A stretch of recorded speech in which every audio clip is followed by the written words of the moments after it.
Paano nga ba hindi maliligaw papunta sa ating client?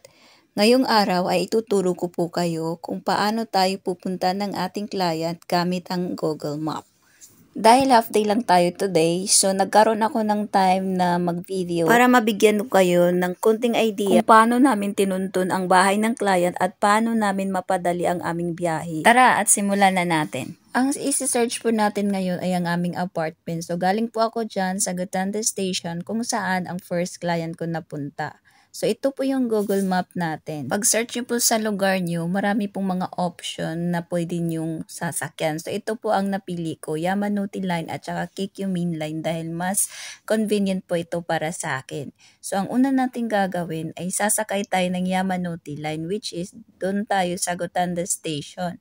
And then iyan po, meron po tayong time dyan na nakalagay kung kailan mag-arrive yung mga train. So 13:45, 13:50, yan lang din ang ikaganda ng Yamanote Line dahil bawat 5 minuto meron ng train na darating. Tapos kung nakikita nyo itong parang train na drawing and then my number, like yan nakabold siya na 7, ibig sabihin po niyan ay car number kung saan kayo pwedeng sasakay para mapadali kayo sa inyong mga biyahe. Alam nyo ba kung bakit? Dahil pagka sumakay kayo dyan sa 7th car ng train na yan, pagkababa nyo dun sa Shinagawa kung saan tayo magnonorikay, ay malapit lang tayo sa hagdanan at saka malapit lang tayo sa KQ Main Line kung saan tayo sasakay ulit papunta sa Otori Station. Pagkapasok nyo sa station guys, i-check nyo muna yung sasakyan nyo dahil ang sasakyan natin ay Yamanote Line o GY. So tingnan nyo po dyan guys, may nakasulat. So ibig sabihin dyan po yung entrance ng Yamanote Line. And para hindi kayo maligaw, i-check nyo din kung anong platform kayo sasakay. Yan po sa gilid may number 1. Yan po ay mga platform. So platform 1 at saka platform 2 po siya. So dalawa po yan. So vice versa po yan. Kaya dapat mag-check kayo sa Google Map nyo dahil andyan din nakasulat yung platform na sasakyan nyo. So dito guys, platform 1 po ang sasakyan natin papunta po sa Otori Station. At sinasabi ko na sa inyo, need din natin yung car number para mapadali tayo sa ating biyahe.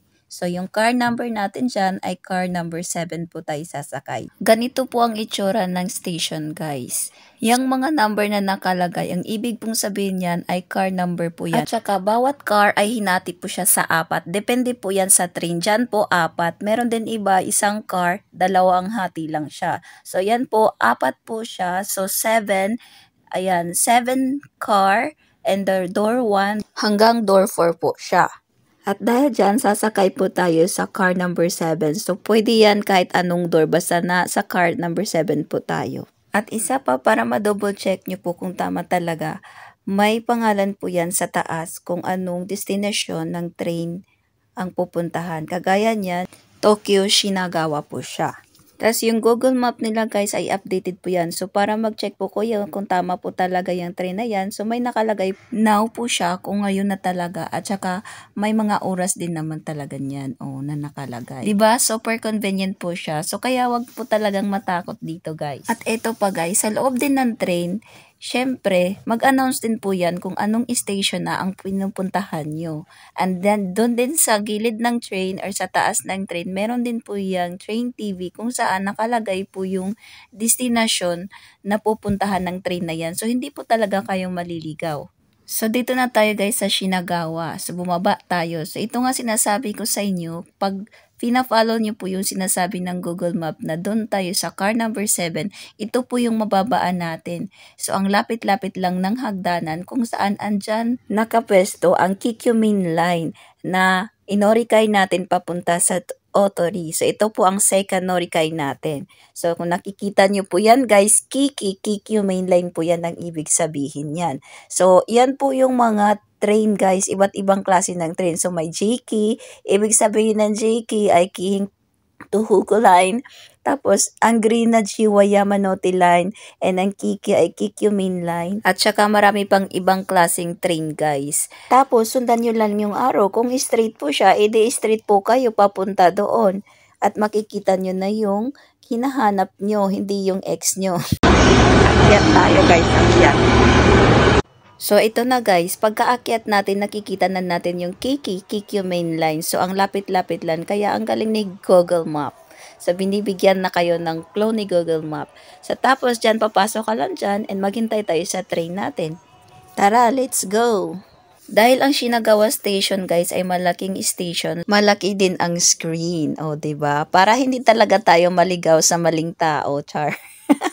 So, yun na nga guys, ang nakalagay po dyan ay yung destinasyon ng train at saka yung oras kung kailan siya darating. So, ang sasakyan natin dito guys ay yung Haneda Airport. Hindi po tayo sasakay dyan sa una na Misaguchi dahil hindi po yan dadaan dito sa Otori Station. At isa pa na bantayan ninyo guys, kung yan ba ay limited express, rapid express, or local dahil meron din mga ganyan na hindi din dadaan sa anyong station. At dito din guys, dahil may linya, so may iba't ibang kulay din na dapat sundin. Pag Haneda Airport, blue po na kulay, Misaguchi, red po na kulay siya. Kaya super organized po talaga dito sa Japan. At lahat ng mga tao, super disciplined din. Kaya kahit madaming tao dyan, ayan, linya talaga sila. And here we go guys, ito na po yung train natin for Haneda. Ayan, and sasakay po tayo dito. Papunta po tayo ng Otori Station. At sa loob ng train guys, ito po yung train TV kung saan naka-display po yung mga lugar na dadaanan ng train. At yung naka-highlight sa screen, yan po yung station na mag-stop yung train. 'Di ba? Sobrang dali lang guys. Basta ito lang po ang importante guys. Yung Google Map, i-check nyo kung anong train ang sasakyan ninyo, kung Yamanote ba or Kikyo. Tapos, i-check nyo po doon yung platform number, car number ng train. At saka, dapat kailangan din yung local or express or rapid express. So, ito lang po muna guys at sana may natutunan po kayo. So, thank you so much for watching.